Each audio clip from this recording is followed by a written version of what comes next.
Hello friend. तो चलिए आज हम लोग सीखते हैं परसेंटेज का टाइप 2। टाइप 1 इससे पहले अपलोड हो चुका है, आप देख सकते हैं। टाइप 1 में जो जिस तरह का सवाल होता है उस तरह से उसमें किया गया है। आज हम लोग थोड़ा सा उससे लेवल का सीखते हैं टाइप 2 में, फिर हम लोग टाइप 3 टाइप 4 इस तरह से सीखेंगे परसेंटेज का, ठीक है। और ये पूरा टाइप ख़त्म हो जाने के बाद आप कोई भी बुक बना सकते हैं। उसमें बुक में जितना सवाल रहता है उस इसमें सब टाइप में इस तरह का डाला हुआ है, ठीक है। तो आप सब टाइप बनाने के बाद आप किसी भी बुक से सवाल बना सकते हैं, ठीक है। तो आइए हम लोग सीखते हैं सवाल नंबर फर्स्ट पे। देखिए पहला सवाल है कि एक दुकानदार अपने वस्तु के मूल्य में 30% की वृद्धि करता है और बाद में उसने 20% की वृद्धि करता है, तो वह कुल मूल्य में कितना प्रतिशत का वृद्धि करता है। इस तरह से सवाल है कि पहले वो मूल्य में 30% की वृद्धि किया, फिर 20% की वृद्धि किया, तो टोटल जो वृद्धि हुआ वो कितना वृद्धि हुआ, ठीक है। तो आइए इसको बनाते हैं हम लोग। सबसे पहले इसको डिसिमल में बनाते हैं, आप फ्रैक्शन में भी इसको बना सकते हैं। तो आइए हम लोग डिसिमल में बताते हैं पहले। सबसे पहले क्या करेंगे कि परसेंटेज में अपने आप में 100 मानता है, ठीक है। तो मान लीजिए कि मेरा मूल्य जो है ना 100 रुपया है, ठीक है। 100 रुपया हम लोग मान लिए। अब कहता है कि इस वस्तु के मूल्य में 30% की वृद्धि होता है। तो वृद्धि जो होता है वो डिसिमल में जो वृद्धि होता है 30% को, तो उसको लिखते हैं 1.3, ठीक है। और फिर 20% की वृद्धि होता है तो इसको भी डिसिमल में कितना लिखते हैं 1.2, ठीक है। अब क्या करते हैं, ये पॉइंट से ये पॉइंट उड़ेगा तो ये 2 जीरो कट जाएगा, तो ये कितना बचेगा 12 गुना 13 कितना हो जाएगा 156 हो जाएगा, ठीक है। तो देखिए शुरुआती में हम क्या माने थे, अपने आप में माने थे 100, ठीक है।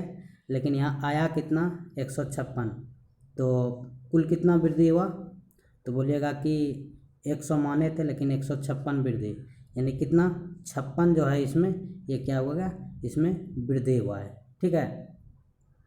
तो ऐसे आप लिख सकते हैं कितना वृद्धि हुआ है 56, किसके रिस्पेक्ट में हुआ है 100 के रिस्पेक्ट में, ठीक है। परसेंटेज के लिए 6 से गुना, तो यहाँ पर आपका कितना हो जाएगा 56 जो है ना ये आपका परसेंट कुल वृद्धि हो जाएगा, ठीक है।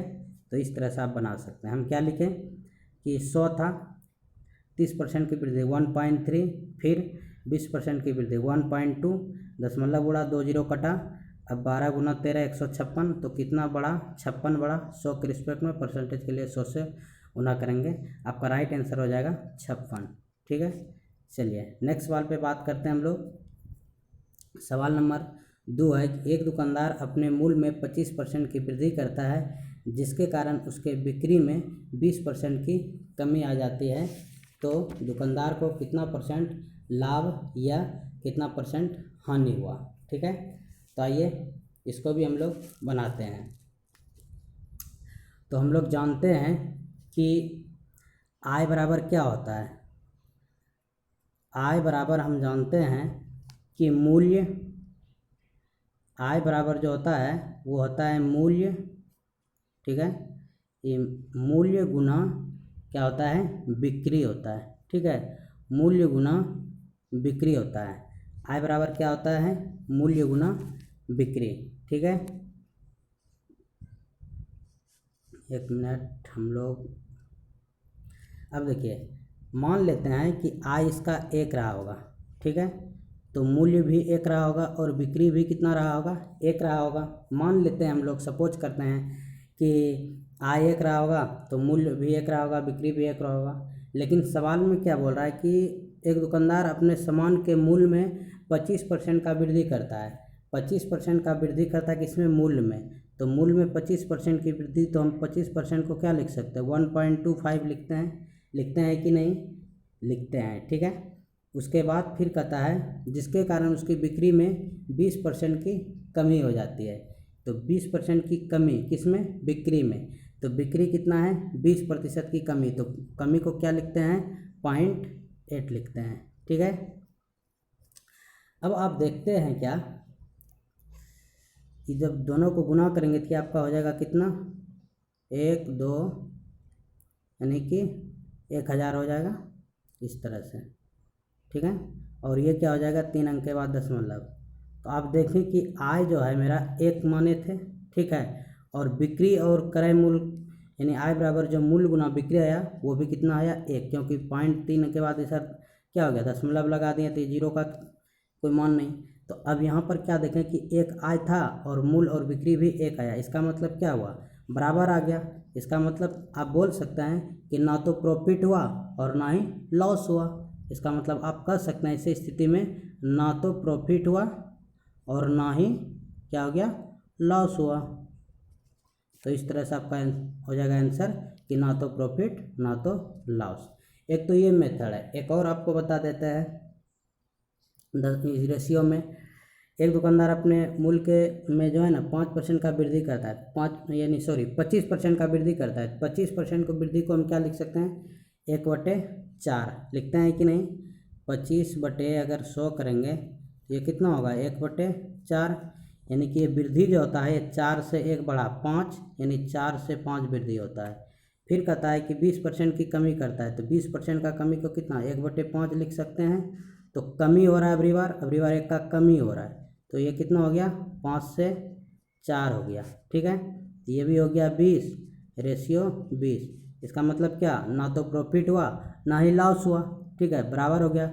इसका मतलब क्या ना तो प्रॉफिट या ना ही क्या हो गया लॉस हुआ, ठीक है। यही हो गया आपका राइट आंसर। तो इस तरह से आप भी सॉल्व कर सकते हैं। चलिए नेक्स्ट सवाल पे बात करते हैं। कहता है किसी आयत की लंबाई में 20% की वृद्धि तथा चौड़ाई में 15% की वृद्धि की जाए तो उसके क्षेत्रफल पर क्या प्रभाव पड़ेगा, ठीक है। तो आइए इसको हम लोग सॉल्व करते हैं। हम जानते हैं कि आयत का जो क्षेत्रफल होता है वो क्या होता है लंबाई गुना चौड़ाई होता है ना। तो यानी हम लिख सकते हैं कि आयत का जो एरिया होता है वो क्या होता है L गुना B होता है ना। अब बोलिएगा होता है। अब कहता है क्या कि हम मान लेते हैं कि ये एरिया 1 रहा होगा, ठीक है, तो लंबाई गुना चौड़ाई भी 1 रहा होगा। जैसे अभी इसके पहले हम लोग सीखे आय बराबर मूल गुना बिक्री। उसके बाद अब कहता है क्या कि आयत की लंबाई में 20% की वृद्धि, लंबाई में 20% की वृद्धि को क्या लिख सकते हैं यहाँ पे आपका जो होगा ये आपका हो जाएगा 25। ये टाइपिंग मिसप्रिंट है, यहाँ पे हो जाएगा 25, ठीक है। तो अब यहाँ पर क्या हो जाएगा 25 इतना परसेंट की वृद्धि तो 1.25 लिख सकते हैं इसको। फिर कहता है कि चौड़ाई में 15% की वृद्धि, तो चौड़ाई में कितना लिख सकते हैं देखिए ये 2 है 1 मत समझिएगा, ठीक है। अब क्या कहता है चौड़ाई में 15% की वृद्धि, इसको लिख सकते हैं 1.15, ठीक है। जब इसको हम लोग मल्टीप्लाई करेंगे तो ये हो जाएगा आपका कितना 1.4375।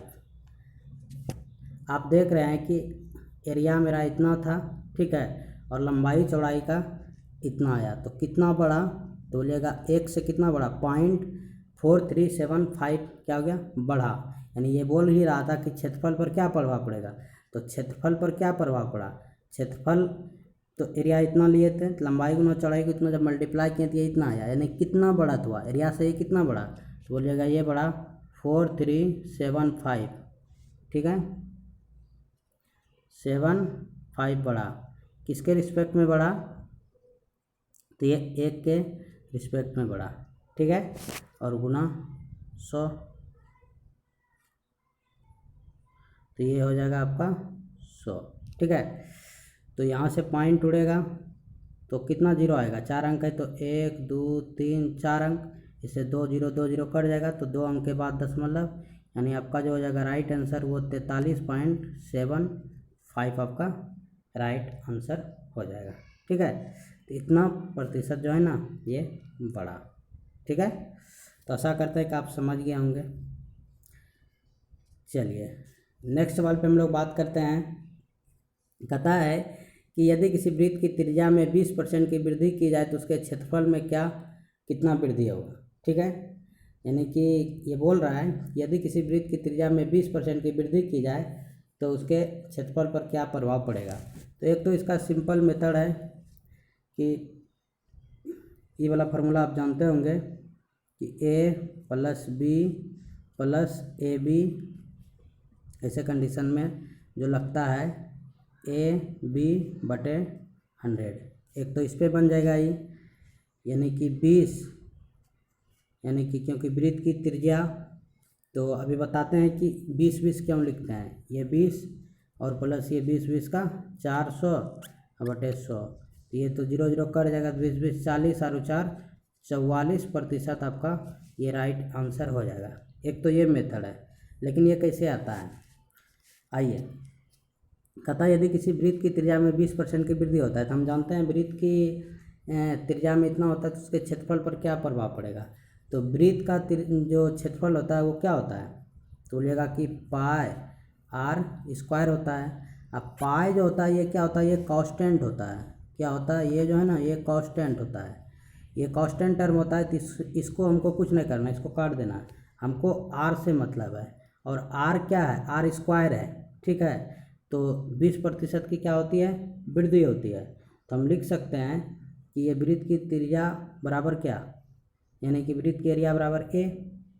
तो यहाँ पर कहता है यदि किसी वृत्त की त्रिज्या में 20% की वृद्धि होता है, तो ये मान लिए एक एरिया, यानी आर स्क्वायर एक, तो एरिया भी एक। लेकिन अब कहता है एरिया में 20% का वृद्धि होता है, तो 1.2 का क्या स्क्वायर, 20% को लिख सकते हैं बराबर है, तो ये कितना होगा 1.44 बराबर 1। अब इसको क्या देखते हैं कि एरिया से कितना परसेंट का वृद्धि, तो लेगा 0.44, तो 0.44 किससे के तुलना में, तो एक के तुलना में, इसी के तुलना में ना बड़ा है, कितना बड़ा है, इतना बड़ा है, इतना बड़ा है।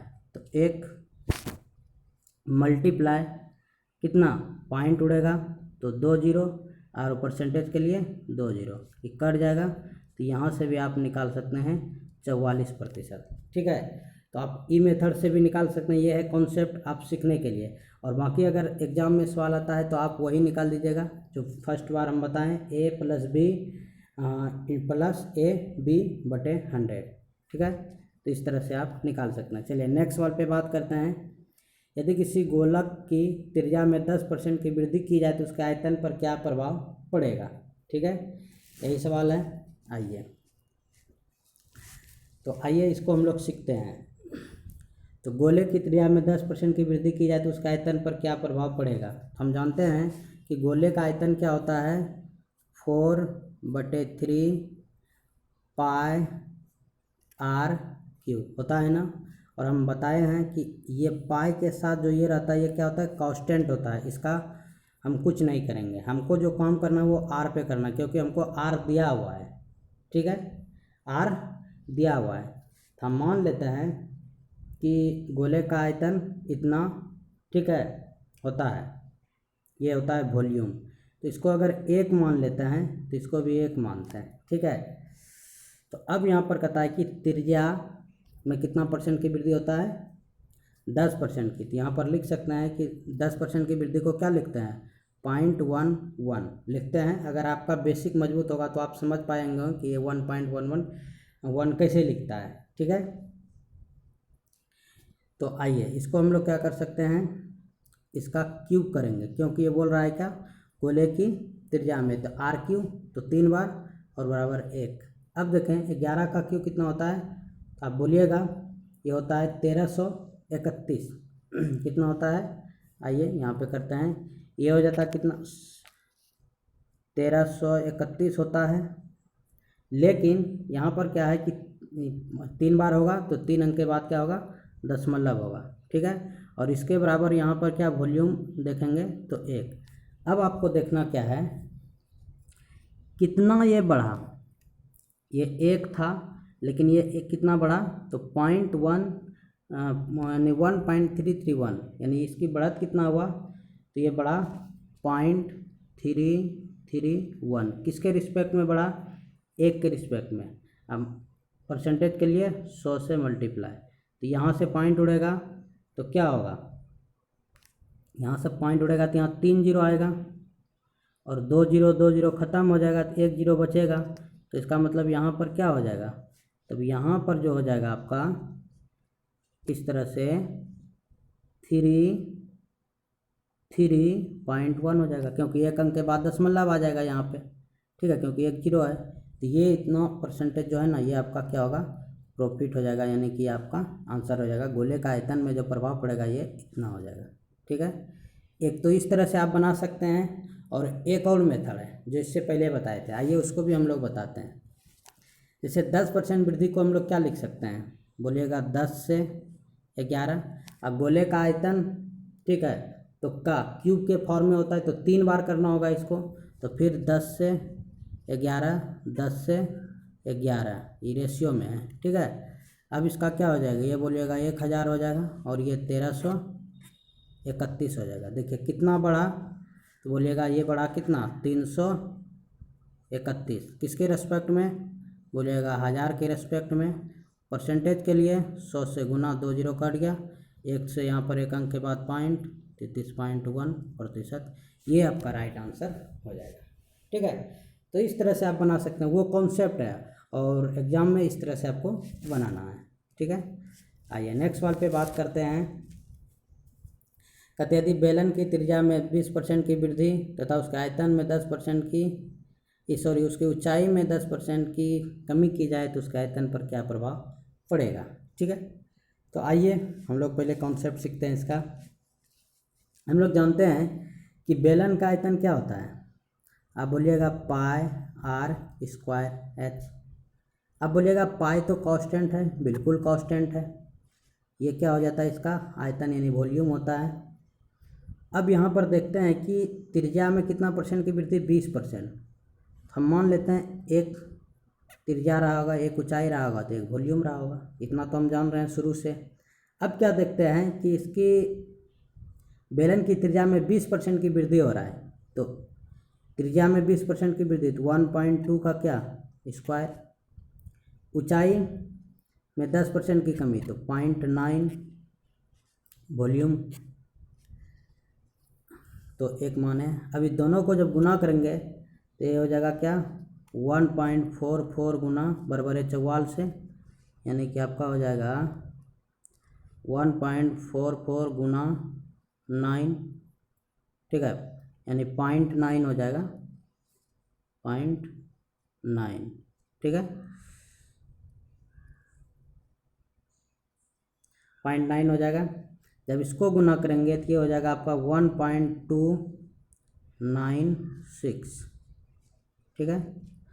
अब आप देखिए कि वॉल्यूम 1 था, अब बढ़ के कितना हो गया, 0.296, कितना बढ़ा, 0.296 बढ़ा, किसके रिस्पेक्ट में, एक के रिस्पेक्ट में, हम एक माने थे, तो ये हो जाएगा आपका 0.296 बटे 1, परसेंटेज के लिए 100 से गुना, परसेंटेज उड़ेगा, 3 जीरो यहाँ पे आएगा, 2 से 2 जीरो कट जाएगा, एक अंक के बाद दशमलव, यानी कितना हो जाएगा आपका, यहाँ पर जो राइट आंसर हो जाएगा ये हो जाएगा 29.6%, ठीक है। तो ये आपका राइट आंसर हो जाएगा।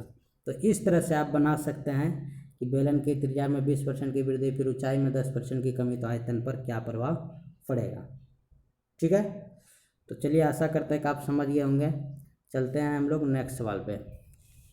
नेक्स्ट सवाल है, यदि किसी शंकु की त्रिज्या में 40% की वृद्धि की जाए और उसके ऊंचाई में 20% की कमी की जाए तो उसके आयतन पर क्या प्रभाव पड़ेगा। इस तरह से क्वेश्चन पूछा गया है, यदि किसी शंकु की त्रिज्या में 40% की वृद्धि तथा उसके ऊंचाई में 20% की कमी की जाए तो उसके आयतन पर क्या प्रभाव पड़ेगा। आइए हम इसको भी सीखते हैं बेसिक से। हम लोग जानते हैं कि शंकु का आयतन होता क्या है, आप बोलिएगा 1/3 पाई आर स्क्वायर एच होता है कि नहीं, ये क्या होता है, इसका वॉल्यूम होता है। तो बोलिएगा इतना तो कांस्टेंट है, बोलेंगे हाँ बिल्कुल कांस्टेंट है, इससे तो कुछ करना नहीं, इसको काट दिए। अब इसको अगर मान लेता है कि एक ऊंचाई 1, त्रिज्या 1 बराबर वॉल्यूम 1। अब हम क्या देख रहे हैं कि 40% की वृद्धि किस में हो रहा है, त्रिज्या में, तो 40% वृद्धि को लिख सकते हैं 1.4 का स्क्वायर, मल्टीप्लाई 20% की कमी को लिख सकते हैं 0.8,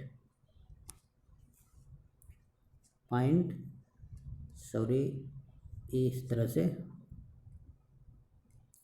इस तरह से हम लोग लिख सकते हैं 8, ठीक है। तो जब इसका मल्टीप्लाई होगा ये हो जाएगा 1.568, ठीक है। तो आप देखते हैं कि हम वॉल्यूम 1 माने थे, लेकिन अब वॉल्यूम आया कितना, तो बोलिएगा कि 0.568 बढ़ा हो गया इसमें, इतना बढ़ा। तो किसके रिस्पेक्ट में बढ़ा, बोलिएगा 1 के रिस्पेक्ट में, तो लिखिएगा 0.568 किसके रिस्पेक्ट में बढ़ा, 1 के रिस्पेक्ट में, गुना 100। पॉइंट उड़ेगा, 3 जीरो आएगा यहाँ पे, 2 से 2 जीरो कट जाएगा। अब 1 जीरो है तो 1 अंक के बाद दशमलव, यानी आपके कितना हो जाएगा, राइट आंसर 56.8% जो है ना, ये क्या हो जाएगा आपका राइट आंसर हो जाएगा। यानी इसके आयतन पर जो प्रभाव पड़ेगा ये हो जाएगा आपका 56.8%, ठीक है। तो इस तरह से आप बना सकते हैं, ठीक है। चलिए नेक्स्ट सवाल पे बात करते हैं। नेक्स्ट सवाल है आपका कि चीनी के मूल्य में 20% की वृद्धि की जाए तो उसकी खपत में कितना प्रतिशत की कमी की जाए ताकि खर्च पर कोई प्रभाव ही ना पड़े, ठीक है। तो आइए इस तरह से सवाल को हम लोग सीखते हैं, ठीक है। सबसे पहले हम लोग सीखेंगे कि मूल्य जो होता है वो समानुपाती होता है, यानी कि किसका, खपत का, इनवर्सली प्रोपोर्शनल। ऐसे इसको हम सिंपल वे में भी बना सकते हैं। आइए अगर हम मान लेते हैं कि प्राइस कितना, प्राइस अगर 100 रहा होगा, अगर इसका प्राइस मान ले ये कि शुरू में 100 रहा होगा तो वृद्धि कितना हुआ है, बोलिएगा 120, ठीक है। इसको काट दीजिए, ये कितना बार में, 5 बार में, और ये 6 बार में, ठीक है। अगर प्राइस जो होता है, ठीक है, प्राइस इतना है, इसका जो क्वांटिटी होगा इसका क्या होगा, तो बोलिएगा इसका उल्टा होता है। आपको ये सब जानना होगा जब बेसिक पढ़ाएंगे। अगर आप बेसिक पढ़े होंगे तो आप समझ सकते हैं, नहीं तो हम लोग बेसिक भी इसका अपलोड करेंगे। आशा करने का आपका बेसिक क्लियर होगा, क्योंकि आप रिवीजन के तौर पे कर रहे हैं तो आपका बेसिक क्लियर होगा। तो अब देखिए प्राइस जो है ना इतना हो गया, तो क्वांटिटी जो है उसका क्या होता है, उल्टा होता है, ठीक है। यानी खपत क्या हो जाता है, उसका उल्टा होता है, ठीक है। तो अब कहता है कि 20% की वृद्धि की जाए और उसके खपत में कितना प्रतिशत की कमी की जाए ताकि उसके खर्च पर कोई प्रभाव ना पड़े, ठीक है। तो अब देखिए कितना कमी की जाए, तो 1 यहाँ से बनाते हैं, 1 किसके रिस्पेक्ट में, क्वांटिटी, खपत कितना 6 मल्टीप्लाई 100 कितना हो जाएगा, 16 की 94, यानी कि 16.2/3% आपका राइट आंसर हो जाएगा, ठीक है। तो इस तरह से आप इसको विद इन सेकेंड में बना सकते हैं, ठीक है। पहले प्राइस मान लिए इतना, फिर उसका क्वांटिटी जो उसका उल्टा होता है। अब पता है कि कितना कमी हो गया, तो क्वांटिटी खपत में कितना कमी जाए, तो 1 किस पे, 6 पे, गुना 100%, ठीक है। चलिए एक और सवाल है इसमें, चीनी के भाव में 40% की वृद्धि होने पर किसी परिवार में चीनी की वार्षिक खपत में कितना प्रतिशत कम करनी होगी जिससे कि परिवार का जो खर्च है वो ना बढ़े, ठीक है। सेम है जैसे अभी हम बताएं वैसे इसको बनाना है कि प्राइस जो मूल है, यानी उसको अगर हम मान लेते हैं कि पहले 100 रहा होगा, उसके बाद बढ़ के कितना हो गया 140, तो इसको कटा दीजिए, ये 5 हो जाएगा और ये 7 हो जाएगा। तो इसका क्वांटिटी उल्टा हो जाता है, ये 7 हो जाएगा, ये 5 हो जाएगा। अब कहता है कि चीनी की खपत में कितना प्रतिशत की कमी करना चाहिए ताकि खर्च पर कोई प्रभाव ना पड़े। तो कितना कमी हो रहा है, अब बोलिएगा 2, तो 2 जो हो रहा है किस पे हो रहा है, 7 पे, मल्टीप्लाई 100, ये हो जाएगा आपका 200/7, और 200/7 यानी कि 200/7 जो हो जाएगा, इसको जब काटिएगा ये हो जाएगा आपका 28.4/7%। ठीक है, इस तरह से आपका ये राइट आंसर हो जाएगा। ठीक है, तो इस तरह से ये टाइप 2 का सवाल था। ठीक है, इसमें 10 सवाल डाला गया था। अब हम लोग सीखेंगे नेक्स्ट वीडियो में टाइप 3। ठीक है, तो अगर आपको सेशन अच्छा लगे तो लाइक शेयर एंड सब्सक्राइब कर लीजिएगा और दोस्तों में भी शेयर कर लीजिएगा। ठीक है, तो चलिए मिलते हैं नेक्स्ट वीडियो में। ओके, बाय बाय, ध्यान रखिए अपना, बाय बाय, टेक केयर।